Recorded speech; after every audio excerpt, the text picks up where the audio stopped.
Merci de vous être transporté au studio 3F74 pour passer cette heure avec nous. Théo, vous êtes journaliste à Euractiv. C'est bien ça. C'est quoi Euractiv ? Euractiv, c'est un média, c'est un réseau de journalistes partout en Europe qui se charge de couvrir dans la plus fine subtilité l'actualité européenne. Et moi, je travaille au bureau de Paris, donc je couvre l'actualité européenne d'un point de vue français. Salut Théo, bienvenue. À vos côtés, André Vétaz, on se connaît déjà, vous étiez déjà venu. On se tutoie ou on se vous voit ? On se tutoie ou pas ? On peut se tutoyer. Ça vous va ? On se tutoie, on se tuvoie ? Ah oui, oui. Allez, Re-salut Audrey. Toi, tu es l'autrice du podcast Trait d'Union et tu es journaliste à Public Sénat. Oui, c'est ça. À tes côtés, Thierry Chopin. Bonsoir Thierry. Conseiller spécial de l'Institut Jacques Delors et professeur invité au Collège d'Europe à Bruges. Bienvenue à tous les trois. Une première question. Mes questions ne sont pas attribuées. Répond qui veut. On peut se couper la parole dans la limite du propos courtois et intelligible, mais je suis sûr que vous allez faire cet effort. Il y a 450 millions d'électeurs qui sont appelés aux urnes. Et ce matin, ce sont donc les Pays-Bas qui ouvrent le bal. Parce qu'en matière électorale, comme pour le reste, il y a des règles communes, mais elles ne sont pas toutes communes. Peut-être une question pour toi, Audrey, je crois. Oui, en effet, les Pays-Bas votent dès aujourd'hui, donc jeudi, parce qu'en fait, il y a une tradition électorale aux Pays-Bas. On a des règles communes, mais après, chacun fait un petit peu à sa sauce. Et aux Pays-Bas, on ne vote pas le vendredi, samedi, dimanche, parce qu'on laisse le temps aux gens de pratiquer leur religion, et aussi parce que le week-end, c'est fait pour se reposer. Donc on vote en semaine en général, pas le lundi, parce qu'il faudrait organiser les élections le week-end. Donc c'est plutôt en semaine. En général, c'est le mercredi. Là, c'est le jeudi, je pense, pour des questions d'organisation, parce qu'après, il y a tous les autres qui votent après. Donc c'est la raison pour laquelle les Pays-Bas ont commencé aujourd'hui. Thierry, est-ce qu'il y a un élément commun dans les aspirations ? J'ai des grandes questions larges de journalistes au début, après on va rentrer plus précisément. Est-ce qu'il y a un élément commun dans les aspirations des citoyens membres de l'Union là, à l'aune de cette élection ? Quand on regarde en fait les enquêtes d'opinion, il y a effectivement un certain nombre de thèmes communs qui reviennent. D'abord les questions socio-économiques, et c'est pas complètement hasard. On sort d'une période de forte inflation, donc même s'il y a un reflux très clairement, cette question du pouvoir d'achat, de l'impact de l'inflation sur le pouvoir d'achat des ménages en fait est quelque chose qui revient assez fortement dans l'ensemble des pays membres. La santé. Et très clairement, c'est aussi un effet des crises récentes et notamment de la pandémie. La question climatique reste en fait une question importante, même si elle a reculé dans les attentes, en fait, en tout cas telles qu'elles sont exprimées par les citoyens depuis 2019. Et ensuite, il y a des thèmes évidemment qui arrivent dans la liste de ces priorités, mais qui ont une importance variable en fonction des États membres. Je pense notamment à la question de l'immigration, dont on voit qu'elle est une question importante dans un pays comme la France, mais qui en moyenne, en fait, au niveau européen, arrive en 7e position. Donc il y a aussi des variations nationales qu'il faut prendre en considération. Théo ? Oui, pour rebondir, il y a aussi la question de la guerre en Ukraine et c'est assez intéressant de voir que dans l'Eurobaromètre, qui est un peu cette enquête faite par le Parlement européen sur des dizaines de milliers d'Européens plusieurs fois par an, ce qu'on voit, c'est que la question de la sécurité et de la défense européenne arrive en haut de la liste, en 4e de mémoire, ce qui ne s'est jamais forcément vu auparavant. Et on le voit d'ailleurs, c'est particulièrement fort dans les pays baltes et dans ces pays qui partagent une frontière avec la Russie, puisque le risque, il est palpable et ils savent ce que c'est que d'être sous le joug de la Russie. Donc la question de l'Ukraine, pour rajouter à ce qu'a dit Thierry, est cruciale et de plus en plus importante. Audrey, tu souscris ? Oui, je suis totalement d'accord sur le fait que c'est vrai, quand on est un pays frontalier de la Russie, évidemment, il y a cette question qui est beaucoup plus importante. Moi, je l'ai vu, j'étais en reportage en Estonie, et en fait, là-bas, c'est vraiment beaucoup plus important. Chez nous, ça nous paraît beaucoup plus loin. Qu'est-ce que tu as vu là-bas ? Il y a revenu dans tes bagages avec quoi Il y a quelque chose qui m'a impressionné, c'est en fait devant l'ambassade de Russie à Tallinn, l'ambassade, elle est protégée par des grilles, et il y a plein de messages de haine envers Poutine, des caricatures, il y a plein de messages de soutien à Navalny aussi, il y avait des fleurs de partout, même après plusieurs semaines après son décès.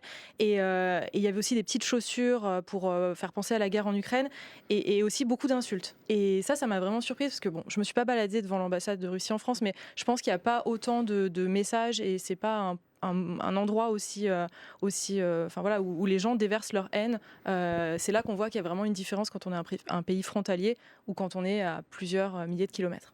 Thierry, je te vois acquiescer. Oui, non, je suis entièrement d'accord avec ça. Je parlais de variation nationale tout à l'heure. Très clairement, sur la question de la guerre en Ukraine, l'effet de proximité en fait joue, l'effet de proximité géographique.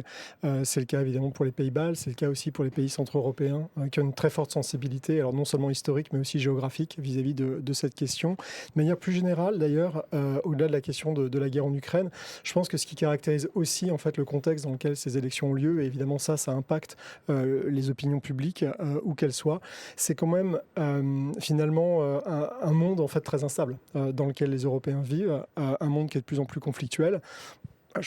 Je pense qu'on peut, sans risque de trop se tromper, dire que finalement le degré de conflictualité du monde dans lequel on vit n'a jamais été aussi fort depuis la fin de la Seconde Guerre mondiale. Et ça, c'est quand même un élément qui vient rendre très spécifique, me semble-t-il, cette élection. Audrey, tu voulais intervenir ou Ah non, pas c'est forcément. juste un mouvement du bras. Non, Bon, j'étais d'accord. une question de Shunt, pourquoi pour toi, tu vas y répondre par oui, pardon. Au fait, il n'y a qu'un tour pour les européennes, la réponse est oui. Oui, un seul tour, ce sera dimanche, donc n'attendez pas le second tour, il n'y en aura pas. Qu'est-ce que ça provoque le fait qu'il n'y ait qu'un tour? Et pourquoi il n'y a qu'un tour d'ailleurs? Parce que c'est un vote à la proportionnelle et en fait c'est chaque liste qui fait plus de 5% qui obtient des députés. Ça aussi c'est important de le souligner parce qu'on parle de plusieurs autres pays, On peut c'est pas peut-être le faire un cas peu dans de d'autres pédagogie, pays. tu peux peut-être expliquer, peut-être on va faire un petit encadré là. Qu'est-ce que ça, il y a combien de personnes, comment ils vont être élus Alors, pour ceux qui découvrent là les élections européennes, et on a encore quelques jours là pour que les gens s'inscrivent. Je sais pas si on peut encore s'inscrire d'ailleurs sur les listes électorales. Non, on peut Je plus pense que c'est s'inscrire. terminé. Bon, vous venez de vous inscrire et tant mieux, donc vous écoutez Audrey. Audrey, pardon. Alors il y a 38 listes Comme ça, je te refile le. qui ont La chacune patate chaude. 81 noms avec la parité qui est respectée. Et il va falloir donc voter pour une de ces listes. On n'a pas le droit de voter pour deux listes, on n'a pas le droit d'en mettre deux dans l'enveloppe. Donc vous allez avoir des feuilles A4. Vous allez peut-être pas avoir tous les 38 bulletins parce qu'en fait ça coûte très cher de faire ce qu'on appelle la propagande. Ça coûte à peu près 800 000 € de tout faire. Donc il y a des listes beaucoup plus modestes qui demandent aux gens d'imprimer leur propre bulletin sur Internet. Donc on va glisser ce bulletin, on n'en glisse qu'un. On ne rature pas de noms, c'est vraiment, en France, c'est 81 noms, on met une liste dans l'enveloppe et on vote pour une liste. Et ensuite, les listes, en fonction des voix qu'elles vont obtenir, du pourcentage de voix, elles vont avoir un nombre d'eurodéputés donné, sachant que pour avoir des eurodéputés en France, il faut faire au moins 5%. Si on fait 4,9, c'est éliminatoire, on n'a aucun eurodéputé. Pacomeux demande dans le chat 5%, ce n'est qu'en France. Alors Oui. ça, je sais pas, pardon. Oui, en fait, c'est relatif à la taille de la population. Donc, si vous prenez l'Allemagne, qui est le plus grand pays en termes de population en Europe, je crois qu'un député est élu à partir de 0,6%. Donc, ça change. Et là, de la même manière que dans un pays comme l'Estonie ou comme les plus petits pays baltes, ce ne sont que quelques 5, 6, 10 députés qui peuvent être élus en tout. Là où pour nous, c'est 81 qui vont être ensuite répartis à travers les différentes listes, bien évidemment. En France, on s'abstient malheureusement traditionnellement un peu beaucoup. Ça se passe comment ailleurs Bon, par exemple, en Belgique, le vote est obligatoire, mais le vote n'est pas obligatoire partout. Comment ça se passe ailleurs, Thierry? D'abord, je pense qu'il faut rappeler que... Et puis d'ailleurs, quels sont les ailleurs dont on pourrait parler? Parce qu'il y a Ouais. plusieurs ailleurs, je crois. Ça, c'est certain. D'abord, peut-être rappeler qu'en 2019, il y a eu, pour la première fois, puisque les élections européennes en fait ont été au suffrage universel direct. Je pense que c'est important de le ressouligner et encore. Donc depuis 1979, il y a eu une décrue en fait de la participation électorale jusqu'à 2019 en fait exclue. À partir de 2019, en fait, les citoyens ont enrayé cette baisse de la participation électorale et donc il y a eu une augmentation sensible de 8%. Aux élections européennes de 2019. À ce moment-là, en moyenne au niveau européen, un Européen, un électeur, une électrice en fait sur deux a voté. On était à 50,95 ou 97%, quelque chose de cet ordre-là. Pour ce qui concerne la France, on était vraiment pile dans l'étiage européen. Et ensuite, effectivement, vous avez des pays qui étaient en dessous, vous avez des pays qui étaient au-dessus. Les pays qui sont au-dessus, alors vous avez effectivement des pays où le vote est obligatoire, c'est le cas de la Belgique, c'est le cas du Luxembourg aussi. Vous avez des pays où le vote n'est pas obligatoire, mais qui étaient assez largement au-dessus, le Danemark. De mémoire autour de 65-66% si je ne me trompe pas. Et puis vous avez pas mal de pays qui étaient en dessous des 50% pour des raisons qui peuvent être très diverses. Vous avez des pays qui sont traditionnellement eurosceptiques. Les Britanniques avaient voté en 2019, ils n'étaient pas sortis, et le Brexit n'avait pas eu lieu. Les Britanniques votaient assez peu en fait pour les élections européennes. De la même manière, mais pour des raisons différentes, dans les pays d'Europe centrale, orientale, baltique, on en parlait d'ailleurs ensemble avant de commencer cette émission, sont des pays où on vote assez peu aux élections européennes, mais aussi, et de manière générale, en fait, aux élections nationales. Pour quelles raisons? Sans doute pour des raisons de trajectoire historique. Ce sont des pays, en fait, qui ont découvert ou recouvré, en fait, la démocratie après l'effondrement de l'Union soviétique, à partir du moment où ils sont devenus ou redevenus, en fait, indépendants et qu'ils ont redécouvert la souveraineté, la démocratie. Du vote, et donc, ils sont moins familiers avec l'exercice du vote. L'appropriation, finalement, des mécanismes de la démocratie électorale représentative est sans doute moins fort dans ces pays-là encore aujourd'hui. aujourd'hui par comparaison avec d'autres pays membres de l'Union européenne. Et si je peux rebondir juste sur ce à quoi on peut s'attendre pour 2024, c'est une explosion de la volonté du taux de participation, puisque de 50,66, mais bon, en 2019, on pourrait monter jusqu'à 60% selon le dernier Eurobaromètre. Et c'est vrai que dans les pays baltes qui n'ont pas forcément cette culture du vote, comme tu viens de le rappeler Thierry, il y a une réelle volonté de s'affirmer et d'aller aux urnes, parce que la guerre en Ukraine, surtout dans ces pays-là, ces pays frontaliers, est particulièrement importante. Et on l'a vu d'ailleurs avec l'Estonie et sa première ministre qui s'est très puissamment positionné. Donc on peut s'attendre à une plus haute participation. Je crois que la participation en France risque d'être à peu près similaire à ce qu'on a pu voir en 2019. Audrey ? Je pense qu'il y a aussi une manière d'envoyer un message parce que finalement, même si c'est pas vraiment une compétence de l'Union européenne, la défense, si on envoie des eurodéputés qui sont pour une Europe de la défense beaucoup plus forte, ça aura des incidences après sur la composition de la Commission, la composition de certaines commissions au Parlement européen, et ça enverra un message de toute manière aux chefs d'État et de gouvernement. Peut-être un mot pour... Prenez la parole librement si vous voulez la prendre. Pour compléter ce qui a été dit. Quand il y a un blanc, je vous relance. Mais... Ça marche. Notamment ce qui a été dit par Théo tout à l'heure sur effectivement l'intérêt accru a priori en fait pour ces élections. Ce qu'on voit dans beaucoup de pays européens, moins en France. On pourra s'interroger sur les raisons qui expliquent ça. Mais de manière générale, oui, il y a eu un accroissement de la participation en 2019, on l'évoquait ensemble tout à l'heure. Ça pourrait être encore en fait davantage cette fois-ci. Et ça, je pense que c'est aussi intéressant en fait à décrypter. Peut-être qu'on peut y voir, c'est encore un peu tôt et ce sont des hypothèses en fait à ce stade, mais peut-être d'abord en fait l'effet des crises récentes et de l'action européenne qui a pu être conduite en complément de celle des États pour répondre à ces crises. La pandémie, l'invasion russe en Ukraine et puis aussi la crise énergétique qui a quand même beaucoup marqué les Européens. Il y a peut-être aussi un effet de ce qu'on pourrait appeler la normalisation de la vie politique européenne. C'est-à-dire pendant très longtemps, ce qui structurait finalement cette vie politique européenne, c'était grosso modo le clivage en fait pro-anti-union. Là, ça me semble beaucoup plus complexe en fait en réalité aujourd'hui. Et je pense qu'il y a beaucoup de débats sur l'orientation des politiques européennes à mener par rapport justement aux grands défis à résoudre. Et là, évidemment, il y a toute une diversité, il y a une palette en fait de positionnements possibles, d'origine idéologique, partisane diverses, de gauche, de droite, libérale, écologiste, d'extrême droite, d'extrême gauche, etc. Et je trouve que peut-être pour la première fois, on verra ce qui se passera encore une fois dans les urnes entre aujourd'hui en fait et dimanche, mais il y a quelque chose de cet ordre-là qui joue et qui pourrait peut-être rendre compte et expliquer cet accroissement de l'intérêt et possiblement de la participation électorale à l'occasion de ces élections. Et pour rebondir là-dessus, pour rajouter à ce que tu viens de dire, il y a cet aspect d'ordre organisationnel de la vie politique dans certains États membres, c'est que l'élection européenne se tient au même moment qu'une élection fédérale, législative, nationale. On le voit en Bulgarie, on le voit en Slovaquie, on le voit en Belgique. Et donc, je ne sais pas à quel point c'est une volonté de faire sortir les citoyens pour plus d'une seule raison, surtout dans un cadre où l'élection européenne n'est pas forcément l'élection qui attire le plus pour commencer. Donc, je pense qu'il y a une volonté. Il y a une volonté de faire sortir les gens. Le revers de cette médaille, et ça on le voit beaucoup, c'est qu'en fait, les débats de plus en plus sont d'ordre nationaux et non pas européens, se focalisent sur des questions qui ne concernent pas forcément le Parlement européen, qui ne concernent pas forcément l'avenir de l'Europe. Et la question européenne est peut-être mise un petit peu marginalisée, dirons-nous, pour des aspects plus domestiques, plus nationaux, à l'aune de ces élections nationales ou régionales. Oui, en Belgique, par exemple, il y a 3 élections en même temps. Il y a les élections régionales, il y a les élections fédérales et il y a les élections européennes. Et ce qui fait qu'il y a plein d'affiches qui sont placardées. Et en fait, quand on regarde, on n'arrive pas vraiment à voir qui est candidat pour qui. C'est écrit 3e à la région, 3e à l'Europe, mais c'est dans un espèce de fouillis de murs de campagne. Et les gens saisissent pas forcément les différents enjeux et qui est candidat pour qui. Et je sais notamment que c'est une volonté de l'État à Chypre.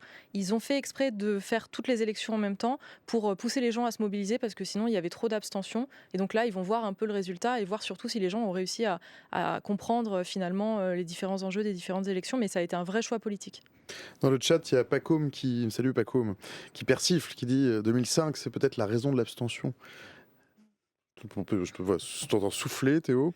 Ah non, je soufflais pas, mais c'est effectivement. J'ai déjà entendu. Cette question allait revenir de toute façon à un moment ou un autre dans le chat. Il y a beaucoup de gens qui disent ça aussi. C'est crise de défiance vis-à-vis de l'Europe parce que 2005. Et tu peux peut-être rappeler ce qui s'est passé en 2005. En fait, pour revenir à 2005, il y a eu une série de volontés de la part de l'Union européenne de renforcer une certaine forme de fédéralisme qui était par le traité de Nice et en fait de 2003. Et en 2005, il y a eu la volonté de rédiger les contours d'une constitution européenne. Ce projet de constitution européenne a été présenté dans 2 pays par le biais référendaire, qui est la France et les Pays-Bas, et ces 2 pays l'ont rejeté.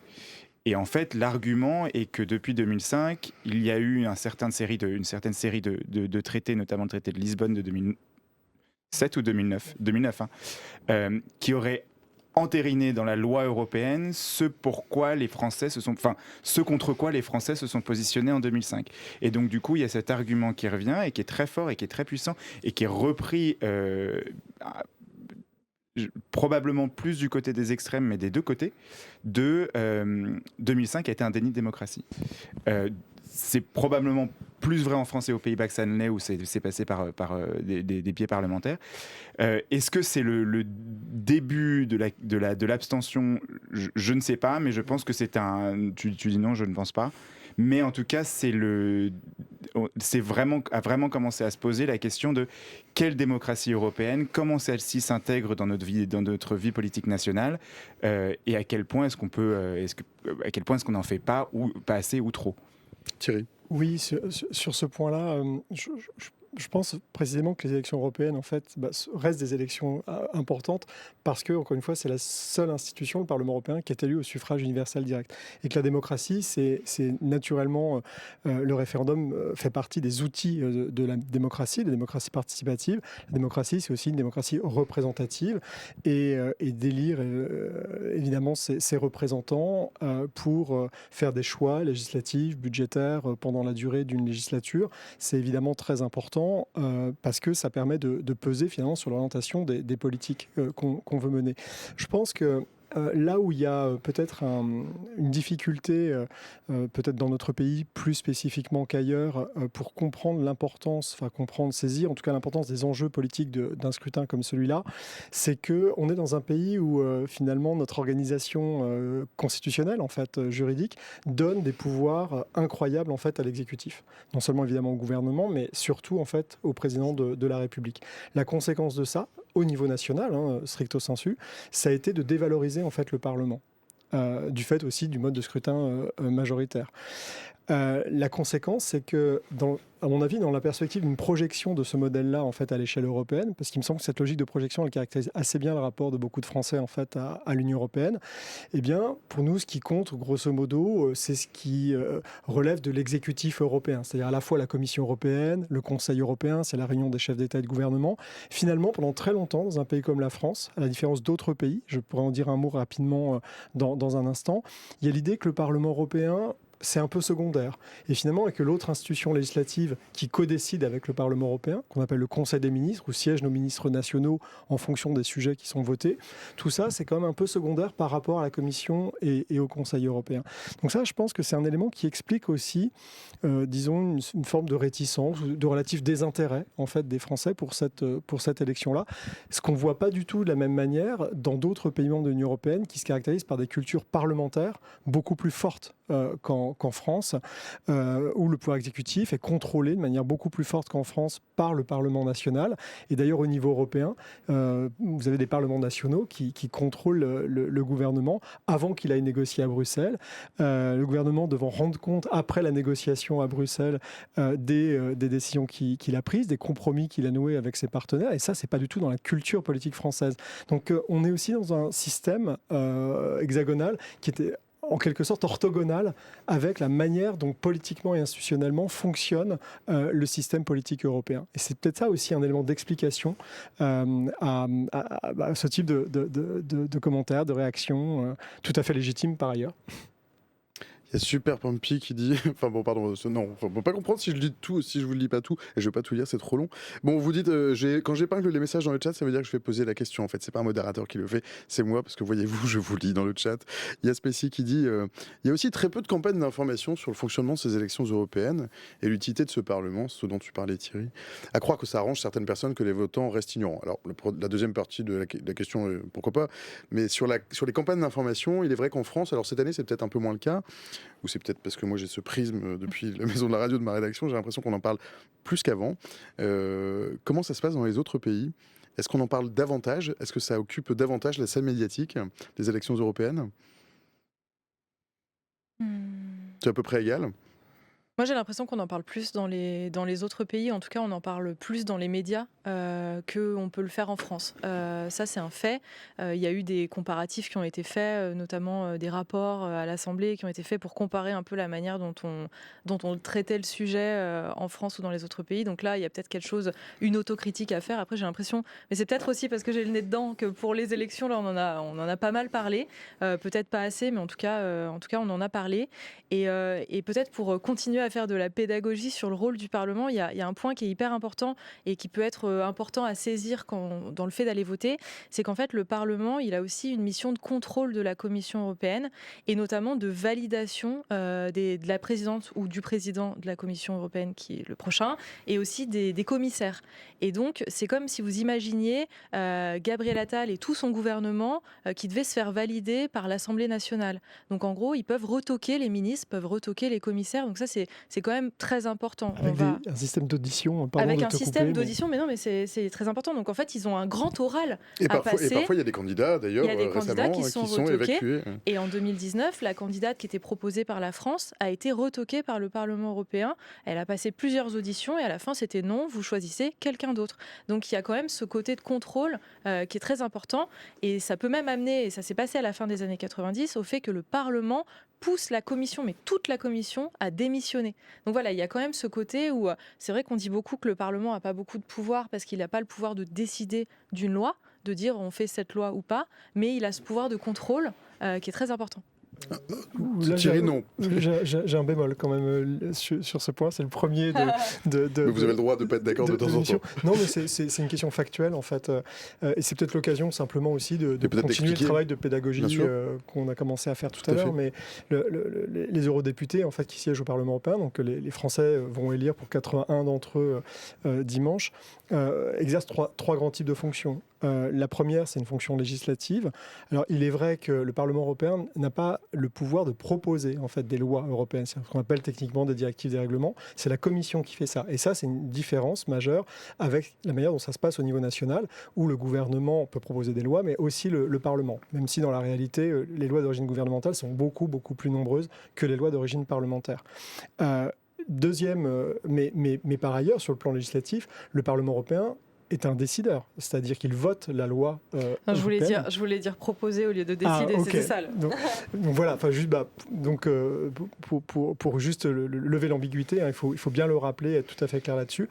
Le Parlement européen vraiment vote la loi et ces lois, dans certains secteurs, en fait, elles sont très, très importantes. La deuxième fonction, c'est qu'il vote en fait le budget. Alors, quand on dit qu'il vote le budget annuellement, c'est qu'il vote les dépenses qui sont liées au budget. Les dépenses liées au budget, c'est par exemple les dépenses agricoles, qui sont très importantes en France. C'est 10 milliards d'euros par an, un petit peu moins en réalité. Et puis, il exerce aussi, ce Parlement européen, des fonctions de contrôle politique et démocratique. Et effectivement, le cas typique, ce qu'on disait en fait tout à l'heure, c'est-à-dire le contrôle de la composition de la Commission. Et moi, par exemple, à titre personnel, je rêverais qu'en France, le Parlement contrôle la composition du gouvernement. J'aimerais ce système d'audition. Et j'aimerais rajouter deux choses. D'abord, revenir sur la deuxième partie de la question qui dit est-ce que c'est une volonté de la part du gouvernement de cacher un petit peu le fonctionnement ? Je pense que ça ne l'est pas du tout et c'est ça, pour rebondir sur ce que disait Thierry il y a quelques minutes, je pense que le fonctionnement du Parlement européen, qui est foncièrement un fonctionnement parlementaire basé sur le consensus, où on est dans la négociation, on est dans le débat extrêmement profond et on n'est pas du tout dans un affrontement qui peut parfois être un petit peu binaire comme on le connaît à l'Assemblée nationale et au Sénat. Je pense qu'il est compliqué de comprendre. En fait, ce sont deux approches politiques tellement différentes que je pense qu'il est compliqué de les expliquer. Et c'est pas pour autant qu'il ne faut pas le faire, et on s'efforce, du moins ce soir, à 3 jours des élections, de le faire. Mais je pense pas que ce soit une volonté néfaste, je pense juste que c'est compliqué et c'est pas forcément clair de savoir par où on commence. Le second sujet, c'est sur la question de la puissance démocratique du Parlement européen qui a ces 3 missions. En fait, on se rend compte dans les propositions de certains candidats, notamment de Raphaël Glucksmann, mais aussi du président Macron et aussi la LFI, et c'est tout, je crois. De mémoire, il y en a peut-être d'autres. Il y a cette volonté de donner au Parlement européen justement ce droit d'initiative, c'est-à-dire cette possibilité pour les eurodéputés de venir eux-mêmes avec leurs propositions de loi, comme peuvent le faire les députés en France, plutôt que d'attendre la Commission. Ce que font aujourd'hui les députés européens, c'est qu'ils peuvent encourager la Commission, par des biais plus ou moins officiels, de produire un texte de loi qui sera ensuite débattu de manière séparée par les États membres au Conseil européen, puis en même temps ou en parallèle par les députés européens au Parlement européen. Mais donc, on est quand même dépendant de la volonté de rédaction de la Commission, c'est ce qu'ils souhaitent changer.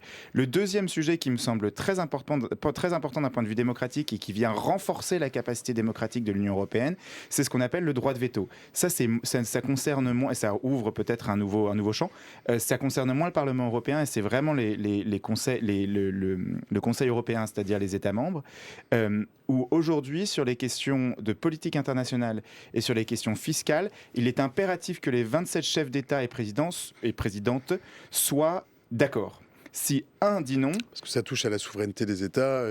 Oui, mais en réalité, il y a plein de sujets qui touchent à la souveraineté des États et il y a ce qu'on appelle non pas un droit de veto, mais une majorité qualifiée où il faut, alors ce sont des règles assez particulières, mais c'est un minimum de 4 pays membres qui doivent être contre et c'est 4 minimums qui représentent un certain pourcentage de la population, mais maintenant ça m'échappe tout à coup. En fait, il y a 2 critères de majorité qualifiée. Oui, c'est 65%. C'est 55% des États membres représentant au moins 65% de la population.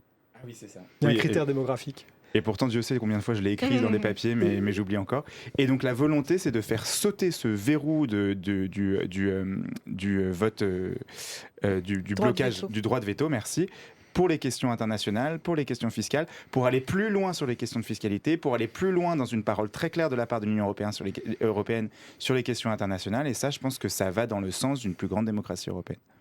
Il y a Volka Schulz, salut Volka, qui nous a rejoint, qui pose une question, enfin qui pose pas une question, qui dit, qui lâche dans le chat, qui dit le fonctionnement de la Commission, c'est un scandale démocratique. Est-ce que le fonctionnement de la Commission européenne, c'est un scandale démocratique, Audrey?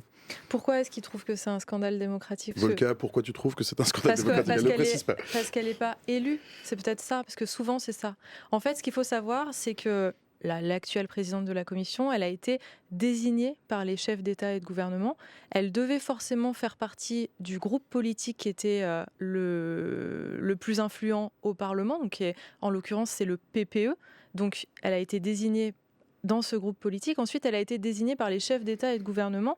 Et ensuite, elle a été validée, comme on l'a expliqué tout à l'heure, par le Parlement européen, qui aurait pu retoquer sa candidature. Donc en fait, elle a été désignée par des chefs d'État et de gouvernement qui ont été élus dans leur pays, en l'occurrence Emmanuel Macron, qui a été élu au suffrage universel direct. Et ensuite, elle est validée par les eurodéputés qui ont été élus au suffrage universel direct. Volka précise sa question, elle dit bah oui, mais elle n'est pas élue et en plus elle choisit seule l'agenda. Pardon André, si je peux... Effectivement, tu utilises le mot valider. Plus précisément, en fait, elle est investie, c'est-à-dire qu'il y a un vote d'investiture du Parlement européen pour élire Madame von der Leyen. Donc, si, elle a été élue, en fait. Alors, effectivement, ça se sait pas peut-être suffisamment, oui, mais elle a été élue. En fait, on peut se dire que c'est suffrage universel indirect. Non. Non. Bah, c'est pas les citoyens qui ont... Ça, je peux comprendre, qu'ils n'ont pas mis un bulletin Ursula von der Leyen dans... Mais par contre, ça fait l'objet d'une élection, en fait, par le Parlement européen, donc par les représentants du peuple élus directement au suffrage universel direct, pour le coup. Kyle, moi je ne sais pas répondre à Kyle, mais vous savez certainement, qui demande, est-ce qu'il y a des exemples de textes qui ont été bloqués par la Commission ? Alors, en fait, la manière dont la Commission pourrait bloquer un texte, c'est juste de ne rien proposer pour commencer.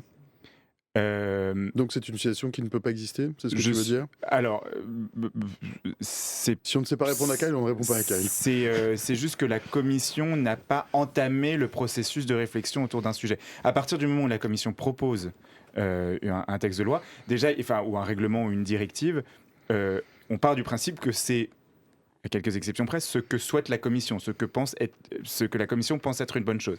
Ensuite arrivent les débats au Conseil européen et au Parlement européen où on amende les textes Conseil de l'Union. Pardon, qu'est-ce que j'ai dit? Au Conseil de l'Union européenne, excuse-moi, et au Parlement européen, où là on rentre les deux. En même temps, ils appellent tout conseil, donc bon. Oui, mais d'ailleurs, peut-être malin. un petit point, du coup, le Conseil européen est la rencontre des chefs d'État.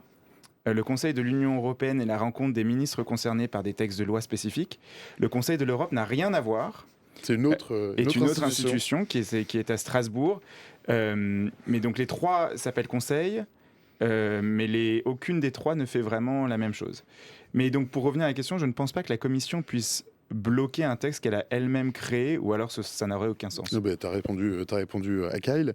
Je vais revenir après à vos questions dans le chat, elles sont assez nombreuses.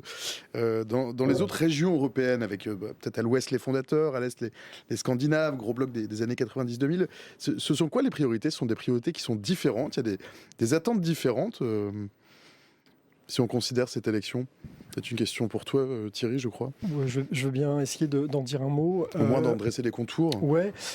Alors effectivement, il y a des grands... Chez nous, par exemple, les enjeux paraissent un peu très nationaux. Ouais. Ils le sont toujours plus ou moins, parce que les élections européennes, c'est quand même encore aujourd'hui 27 élections nationales. Et donc effectivement, il y a une forme de nationalisation du scrutin, même si, encore une fois, je pense qu'il y a de plus en plus de thèmes européens qui sont abordés pour faire écho à ce qu'on disait tous les trois tout à l'heure. Sur les thèmes en fait prioritaires, c'est vrai qu'il y a parfois des tropismes nationaux ou même régionaux en Europe. Par exemple, qu'est-ce qu'on a comme région avant que tu dessines ces contours-là? C'est quoi les régions de l'Europe si on veut regrouper les pays par groupe? En gros. Ou ma question elle est vraiment... Non, c'est une vraie question, mais l'opinion en fait est structurée à la fois en fait nationalement, elle est structurée aussi selon des... Pardon, je jargonne un petit peu, mais des segmentations sociologiques en fonction des catégories socio-professionnelles. Alors, on est avec des spectateurs qui viennent chercher l'actualité, tu peux jargonner pour non, que tu pas expliques trop, un peu. j'aime pas ça. mais en tout cas, très clairement, il y a des priorités qu'on voit se dessiner en fonction des grandes européennes. Alors, je prends un premier exemple sur la question climatique. C'est une priorité qu'on voit plutôt dans les pays du nord de l'Europe. Très, très clairement. Sur la question de l'immigration, j'ai regardé ça il n'y a pas très longtemps, je fais un peu de pub, on avait fait une étude avec Bruno Cotresse sur les opinions publiques européennes. Ce thème de l'immigration, on le voit assez fortement en Allemagne, on le voit assez fortement aux Pays-Bas, on le voit assez fortement en Italie. Donc là, c'est pas forcément les régions européennes, puisqu'il y a à la fois le nord-ouest et puis l'Europe méridionale, sur les questions relatives aux enjeux économiques et sociaux. Là, c'est plutôt les pays effectivement du Sud. La France, c'est pas du tout, est assez fortement impactée aussi par ça. Voilà, sur la question ukrainienne, on en parlait tout à l'heure. Très clairement, les pays baltes, ce sont les pays en fait où l'intérêt il est le plus marqué, il est le plus fort. Donc voilà, je pense que c'est une manière de répondre à la question, mais au-delà encore une fois de ce qu'on peut appeler l'effet pays, en fait, l'effet de l'appartenance nationale à tel ou tel pays membre, qui peut impacter telle ou telle priorité dans l'opinion publique. Il y a aussi évidemment un aspect sociologique en fait qui joue. Et dans cet aspect sociologique, il n'y a pas que la catégorie socio-professionnelle. Le marqueur le plus important, ce qui a le plus d'impact, c'est l'effet diplôme. C'est l'âge en fait de sortie des études et ça impacte en fait très clairement le regard que vous pouvez avoir sur telle ou telle priorité thématique. Je donne un exemple là aussi sur la question climatique. Est-ce que le regard en fait d'un jeune urbain diplômé est le même sur cette question-là, dont les parents par ailleurs font partie de catégories socio-professionnelles élevées, par rapport à un jeune rural sorti sans caricaturer mais du système scolaire plutôt et dont les parents sont dans des catégories socio-professionnelles moins favorisées. Clairement, bien sûr que les effets ne sont pas les mêmes, les préoccupations ne sont pas les mêmes. Donc il y a ça, il y a un effet pays, il y a un effet sociologique, et puis il y a aussi quelque chose qui peut être intéressant, je pense à noter, et ça c'est notamment intéressant pour notre pays, ce qui explique aussi parfois le rapport compliqué qu'on a à l'Europe, c'est que dans les opinions en fait, publiques qui sont favorables ou plus ou moins défavorables vis-à-vis de l'Union européenne, vous avez un double facteur en fait, qui joue très fortement, l'optimisme ou le pessimisme en matière économique. Et deuxièmement, le degré de confiance politique vis-à-vis des institutions, vis-à-vis de vos responsables politiques, etc. Qui sont probablement des pessimismes et des optimismes assez corrélés, non ? Oui, effectivement. Intuitivement. Mais vous pouvez avoir des pays en fait qui vont bien économiquement, et vous pouvez avoir des formes de pessimisme aussi, enfin de défiance en fait politique qui peuvent s'exprimer, qui peuvent favoriser d'ailleurs la montée de l'extrême droite. Je sais pas, les Pays-Bas, par exemple. Inversement, vous pouvez avoir des pays en fait qui vont bien économiquement et où le degré de confiance en fait il est très important, les pays du Nord. Vous pouvez avoir des pays en fait qui cumulent les handicaps, c'est-à-dire un pessimisme économique en fait très fort et en même temps une défiance politique extrêmement forte. Et ça, c'est le cas de la France. Et on sait que vraiment ces facteurs-là ont un impact sur la manière dont vous percevez, dont vous êtes favorable ou défavorable en fait vis-à-vis de l'Union européenne. Audrey ? Non, mais je plus sois, j'ai vraiment l'impression que c'est vraiment catégorisé de cette manière. Non, vraiment. Théo, rien de plus ? On a l'extrême droite qui monte un peu partout en Europe. Elle monte pour les mêmes raisons partout en Europe, ou ce sont des leviers qui sont différents de part et d'autre de l'espace européen ? Je ne veux pas du tout monopoliser la parole. Non, monsieur qui veut, mais je peux en dire un mot. On a encore 20 minutes ensemble. Okay, Chacun aura le temps de prendre la parole. Je ne parle plus dans le quart d'heure qui suit, en fait, c'est promis. Et bien au contraire. Thierry Chopin. En fait, on sait classiquement qu'il y a trois facteurs en fait, qui expliquent la montée des populismes de manière générale, et notamment des populismes à droite de l'échiquier politique. Alors je disais l'extrême droite parce que c'est surtout l'extrême droite, il me semble. Ouais, clairement. L'extrême gauche, en fait, devrait stagner, voire peut-être légèrement augmenter. Mais effectivement, c'est surtout la droite conservatrice et radicale, type Mélanie, et l'extrême droite, type Rassemblement National ou AfD en Allemagne, qui va monter. C'est tout à fait juste. Donc il y a classiquement trois facteurs, mais qu'on retrouve pas forcément dans tous les États membres. Donc vous avez un facteur, effectivement, socio-économique.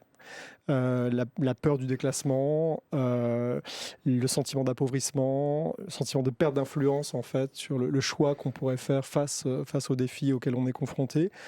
Vous avez un facteur politique, c'est la confiance ou la défiance. Si vous êtes défiant, il y a plus de chances en fait que vous donniez votre voix à des partis anti-système, en fait, anti-establishment, que vous vouliez renverser la table. Et puis il y a un facteur identitaire en fait, culturel. L'électorat, la partie de l'électorat en fait qui craint pour le changement de son changement de vie finalement, son mode de vie, a plutôt aussi tendance à voter pour ces forces politiques-là. Après, la question, c'est de savoir effectivement quel est le facteur qui caractérise tel ou tel pays. Typiquement, sur la question culturelle et identitaire, on retrouve ça assez fortement aux Pays-Bas, alors que la question socio-économique, finalement, se pose pas tellement. Si vous êtes dans les pays du nord de l'Europe, c'est plutôt... Dominique Régnier avait une belle expression, en tout cas très suggestive pour expliquer ça. Il avait parlé d'un populisme patrimonial, c'est-à-dire la crainte en fait de perdre pas tellement son patrimoine matériel, économique, mais son patrimoine immatériel. La question des valeurs, la question du mode de vie, encore une fois. En Europe centrale et orientale, il y a une panique démographique. Sont des pays en fait où il y a une diminution de la démographie, de la population. C'est le cas notamment en Hongrie. C'est le cas en Hongrie, c'est le cas en Bulgarie, en fait très fortement également. Et puis vous avez des pays en fait qui cumulent les handicaps à nouveau. Et la France en fait présente cette singularité de faire converger les trois facteurs. C'est le pessimisme socio-économique d'un côté et la crainte de déclassement que j'évoquais tout à l'heure, l'appauvrissement même, d'un côté, la défiance politique, et par ailleurs, il y a quand même une crise identitaire aussi dans ce pays, en fait.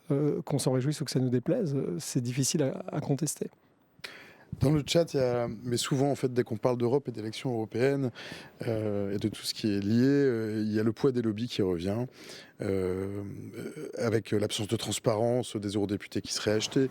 Est-ce que cette question des lobbies, c'est une question qui est fantasmée et peut-être un peu trop passionnée, ou est-ce que les gens ont raison, ceux qui nous regardent en tout cas, ceux qui posent ces questions, ont peut-être raison d'être, égratignés par cette pensée du lobby qui serait très, très puissant à Bruxelles et à Strasbourg? Oui, je pense que c'est une question fondamentale. Je pense que le Parlement européen, mais comme d'ailleurs beaucoup de parlements nationaux, ne brille pas forcément par ses manières de faire, même si les choses s'améliorent. C'est un effort de transparence qui est fait tout de même par les institutions. Il y a un effort de Pas transparence suffisant. qui est certainement fait par certaines institutions. Il y a encore de grands manquements. Je pense par exemple à tout l'épisode des trilogues. Alors c'est du jargon, donc juste pour vous Alors explique ce que remettre sont un les petit peu. trilogues qui sont des discussions Donc, dont on n'a pas connaissance. C'est ça, donc on dit que la commission, donc comme on l'a dit, la commission présente une directive ou un règlement, c'est pris par le Conseil de l'UE et par le Parlement européen pour une première négociation en parallèle, où ils revoient et amendent le texte comme il leur semble bon, dans l'espoir d'avoir une majorité évidemment à l'issue de ces négociations. Et ensuite se retrouvent dans une même pièce le Conseil de l'UE, enfin des représentants du Conseil de l'UE, des représentants du Parlement européen, donc le rapporteur relié à un texte de loi et puis certains rapporteurs fictifs, c'est-à-dire des rapporteurs d'autres groupes parlementaires qui soutiennent le travail de négociation, on va dire, et puis la Commission, mais qui est plus là en arbitre, ouais, en honest broker, comme on dirait en anglais. Et ces négociations de trilogue, il n'y a aucune transparence, mais aucune. Ça n'est pas rien. transcrit, on n'y a pas accès. Il n'y a rien, pas on de ne sait même restitution. pas à quelle heure ont lieu les réunions, on ne sait pas dans quelle salle, on ne sait pas qui va y être, il n'y a pas d'agenda, il n'y a pas d'ordre du jour. Donc ça, et dans ces négociations, en fait, c'est là où en fait, le Parlement européen et le Conseil de l'UE confrontent leurs deux textes et se disent, bon, maintenant, il faut qu'on trouve quelque chose sur lequel on peut tous les deux se mettre d'accord. Donc il peut y avoir des changements d'ordre politique très importants. Et donc du coup, c'est tout ça pour dire que la transparence parfaite, on n'y est pas encore. En revanche, et ça c'est le point plus positif, en décembre 2022, on a peut-être pas tous, mais il y a eu un scandale qui est le scandale du Qatar Gate, où on a réalisé qu'il y avait eu un lobby extrêmement puissant de la part du Qatar qui aurait réellement impacté l'intégrité de nombreux députés européens. Suite à ça, la présidente la présidente Roberta Metsola du Parlement européen a fait des pistes de propositions, 14 pistes de réformes pour améliorer la transparence. Donc, quelques exemples. En gros, il y a par exemple une période de réflexion, entre guillemets, une période de réflexion de 6 mois pour les eurodéputés sortants qui n'ont pas été réélus. Il faut qu'ils attendent 6 mois après la fin d'un mandat avant de pouvoir occuper une activité parlementaire, une activité de lobby au sein du Parlement européen. Il y a aussi l'obligation maintenant pour tous les eurodéputés de déclarer toute activité rémunérée de plus de 5 000 € par an, puisque les députés européens ont le droit de travailler sur le côté. Et en plus de ça, a été créé un organe d'éthique qui a comme vocation de définir des nouveaux standards éthiques minimums pour toutes les institutions de l'UE. Donc il y a une volonté certaine de réforme, avec de grandes limites. Pas de pouvoir de sanction de l'organe d'éthique, pas de pouvoir d'enquête, et ça n'a pas été reconnu par le Conseil européen, c'est-à-dire les chefs d'État, qui de toute vraisemblance ne vont pas suivre à l'avenir ces préconisations. Mais il y a quand même une volonté et une amélioration de la transparence au quotidien dans le travail des eurodéputés. On peut noter que les États comme la France notamment ont attendu un certain temps avant de monter des choses comme la Haute Autorité pour la Transparence, où il faut aussi considérer ce temps-là. Oui, mais l'Europe n'est pas plus à la traîne en fait que oui, ses et la propres- que ses HATPV propres maintenant membres. fait figure d'exemple dans ce vers quoi on pourrait tendre au niveau européen et dans d'autres pays membres aussi. Et puis pour en revenir au lobby, quand c'est bien fait, c'est important pour les eurodéputés. Je discutais avec une eurodéputée qui travaille sur la question des océans et de la mer. Et elle me disait, en fait, un lobby, ça peut aussi être une association de l'environnement, ça peut aussi être une association de pêcheurs. Et moi, j'ai besoin, je connais pas tout, alors elle est un peu spécialiste de son domaine, mais il y a plein de domaines sur lesquels, dans la pêche, c'est quand même hyper vaste, ou même dans l'industrie navale. Et elle me disait, moi, j'ai besoin d'avoir tous les sons de cloche pour me faire mon avis, et quand c'est bien fait et quand ça s'échange pas en échange de d'argent ou quoi, c'est très important pour les eurodéputés parce qu'en fait même si on leur donne des amendements tout faits, ils peuvent s'en inspirer ou ils peuvent aussi saisir des problématiques auxquelles ils n'auraient pas pensé. Donc c'est quand même un travail qui est très, très important de confronter finalement les différents avis, et c'est quand on travaille sur un texte sur la mer, c'est bien d'avoir les associations environnementales mais aussi les pêcheurs, savoir si ça va impacter leur travail, leur économie, et après de se faire un avis et de proposer des amendements. Donc quand c'est bien fait, le lobbying, ça ne doit pas faire peur, c'est très important pour les eurodéputés. Ce que je trouve vraiment intéressant dans la discussion, c'est qu'à différents moments, en fait, on a mis en évidence des éléments grâce aux questions en fait, des auditeurs qui pointent des questions avec lesquelles les Français en fait, ont un problème. Et ce qui permet d'ailleurs de mettre en évidence des éléments, je trouve, de culture politique en fait très forts, qui à nouveau nous mettent peut-être en porte-à-faux par rapport à la réalité de l'Union européenne.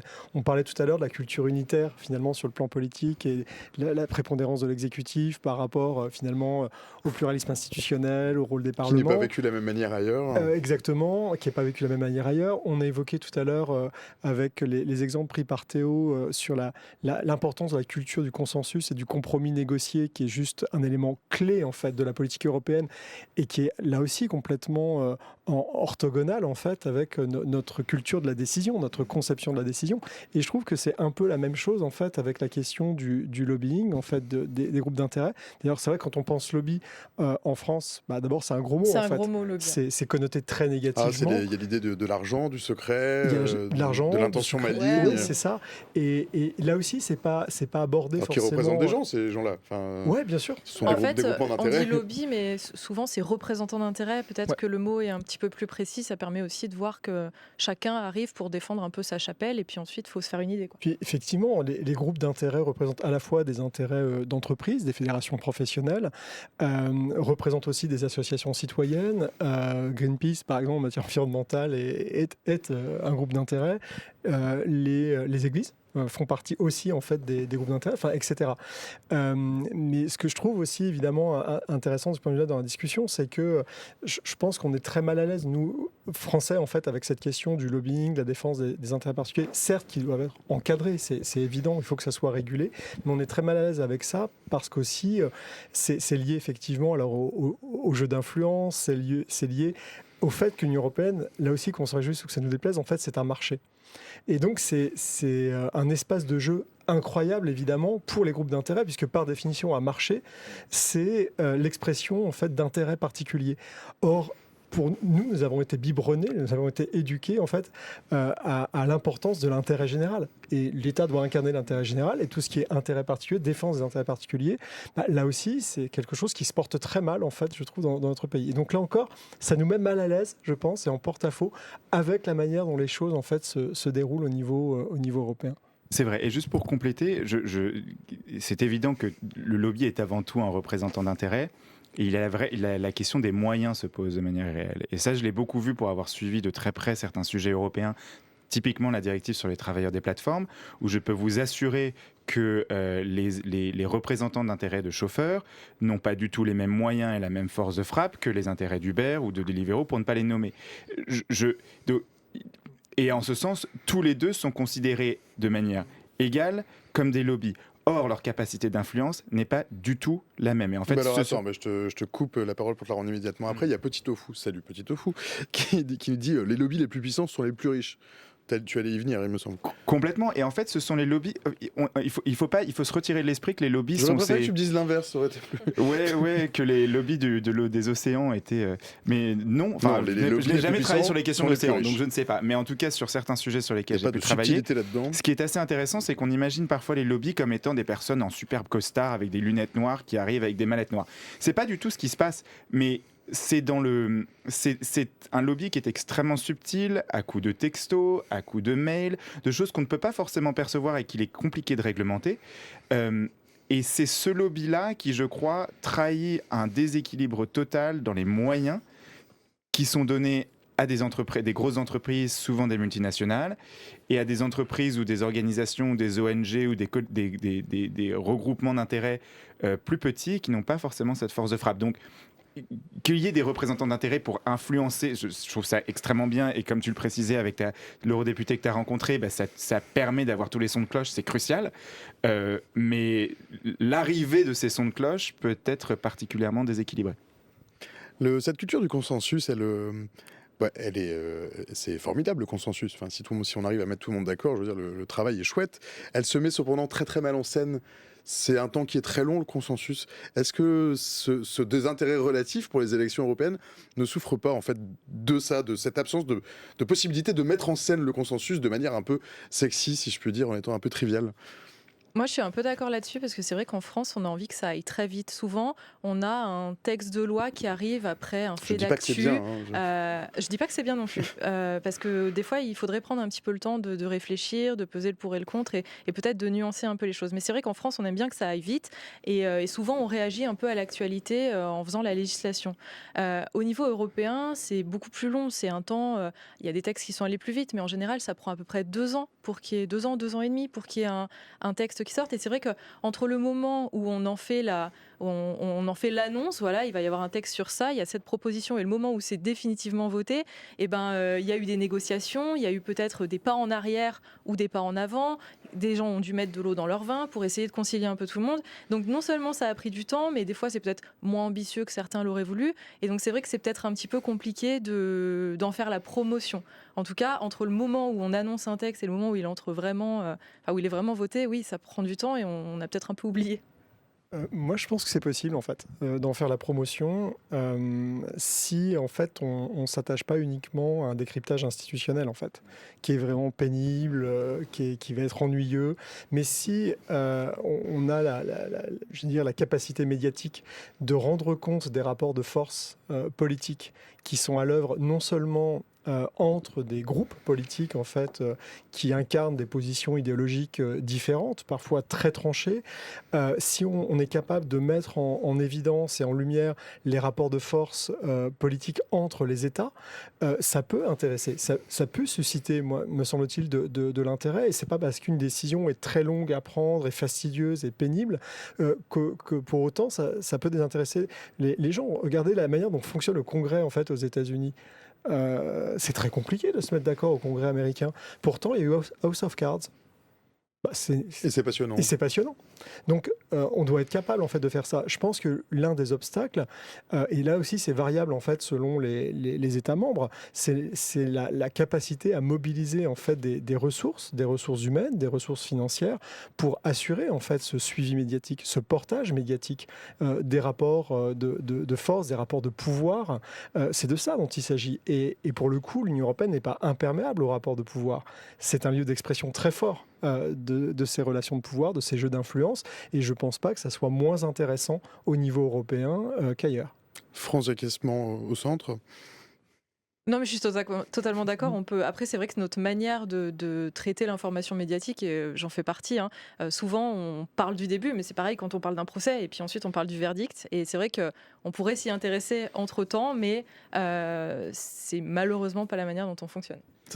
Et je pense, juste pour rebondir brièvement, ça revient à cette idée qu'on ne sait pas forcément, dans les médias peut-être plus français, on ne sait pas forcément comprendre la réalité politique du consensus. Et en fait, les discussions énormes qui ont lieu entre députés d'un même groupe parlementaire, entre eurodéputés de différents groupes parlementaires, pour arriver à un consensus qui réponde à une urgence européenne, c'est-à-dire tu as dit 465 millions de personnes, je veux dire, que ça prenne du temps et que ce soit parfois complexe et que ça rentre parfois dans la technique, a tendance à me rassurer. Après, la manière dont on va parler de l'aboutissement des textes de loi, on arrive à le faire. On l'a beaucoup vu avec le Green Deal, avec les problématiques que ça a pu créer. On l'a vu avec le pacte asile et migration, même si qu'on soit d'accord ou pas. Mais il y a quand même cette capacité à parler du résultat politique. Et puis, je ne sais pas qui vous pose la question, mais aller suivre un débat à l'Assemblée nationale à 2h du matin en hémicycle, c'est soporifique. Il y a des gens très inquiets dans le chat. Je n'ai pas posé des questions dessus parce que ça sort un petit peu du thème, mais c'est quand même un petit peu lié, qui s'inquiètent de l'avenir d'Ursula von der Leyen. Que va devenir cette dame? Est-ce qu'elle va rester? Et si elle ne reste pas, qui va lui succéder? Nous sommes un peu Madame Irma, nous sortons notre boule de cristal. Je peux faire un petit point pédagogique. Donc, Ursula von der Leyen était la présidente de la Commission européenne. Ursula von der Leyen a eu un parcours en 2019 assez intéressant, puisqu'elle n'était pas pressentie pour devenir présidente de la Commission européenne. Elle a été imposée en partie par Emmanuel Macron, puisque le candidat désigné par le PPE, la droite modérée traditionnelle, si je puis dire, au Parlement européen, avait proposé un autre Allemand, Manfred Weber, qui n'avait pas fait l'unanimité au sein des chefs d'État. Et donc Ursula von der Leyen est arrivée plus ou moins de nulle part. C'était l'ancienne ministre allemande de la Défense.